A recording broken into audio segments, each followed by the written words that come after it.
Money and Spirituality by Cherokee Billie. Bringing balance into your life.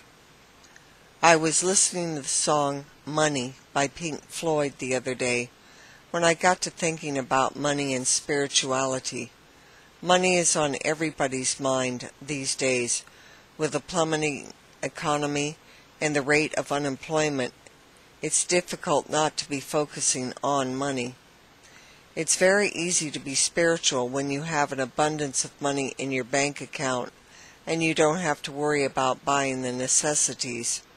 It's a lot harder to focus on spirituality when you are working 16 hours a day just to be able to buy groceries for the week, pay the mortgage, or buy your kids new shoes. Money becomes your priority focus at this point. Nowadays it seems that most religions are teaching that you can have it all. God, the source, wants you to have an abundance of money and spirituality. And if you don't have abundance, then you're not keeping your mind focused on positive, wealthy thoughts. This modern approach to money and spirituality is a lot different than the teachings of the great masters. I find this concept interesting because all of the great masters from Jesus to Buddha have seen that earthly wealth as a desire and attachment are detrimental to spiritual growth. So who is right? Modern teachings such as The Secret or the great masters vary greatly. Within a strictly limited sense, both are right. However, the balance is extremely hard to maintain. Given that the universe and the source that created it are abundant, it appears correct that you should have the right to expansion and wealth. Whatever we focus our minds upon, money and spirituality, for good or bad, always expands. This is one of the fundamental laws of life. No matter what anyone tells you to the contrary, making money is hard. It does not come easy to most people. Moreover, making a lot of money is very hard and takes a tremendous level of concentrated focus. It also requires a commitment that is primarily devoted to the outer material world. Here lies the apparent conflict.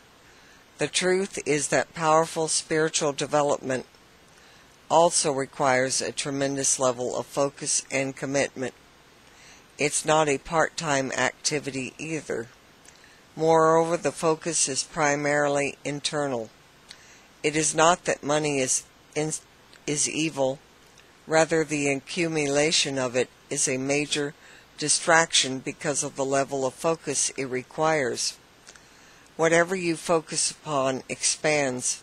So following the laws of life, when attempting to balance money and spirituality, it only stands to reason that when you set your mind upon the external world, this will assume increasing importance in your life. Spiritual growth will increasingly become a hobby or something to be crammed into your spare time. If you vigorously dispute this, ask yourself the following questions. Do you make sure you get 3 meals a day? Do you also make sure that you meditate or pray 3 times a day for the same amount of time? Do you see the point and the problem? Whatever is most important to you is what you spend most of your time doing and thinking about. This is why most spiritual traditions advise against the external focus, which the pursuit of material wealth requires, although this does not always apply. Notice there's often a lot of contradictions with money and spirituality. Take, for example, Bill Gates and Warren Buffett, billionaires who have given away most of their fortune to help others. They realized that having great wealth was theirs to share and not to hoard. This is the true balance that we can strive for. Happily, there can be a satisfactory resolution to this. The first principle is that if you make the spiritual path your primary focus, then you will eventually master laws of the universe that will ensure your abundance forever. If you can truly tune yourself to the ultimate source of all abundance in the universe, then how can you remain poor in any sense?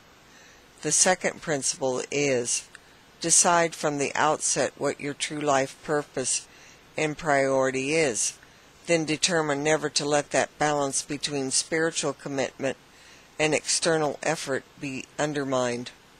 When we work upon an external goal, particularly financial abundance, it is easy to allow that goal to assume an increasing amount of time and mental capacity.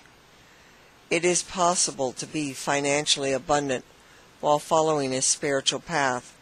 However, it is difficult, much more so than most modern development gurus would have you believe. It is for this reason that the great masters strongly discouraged trying to do both.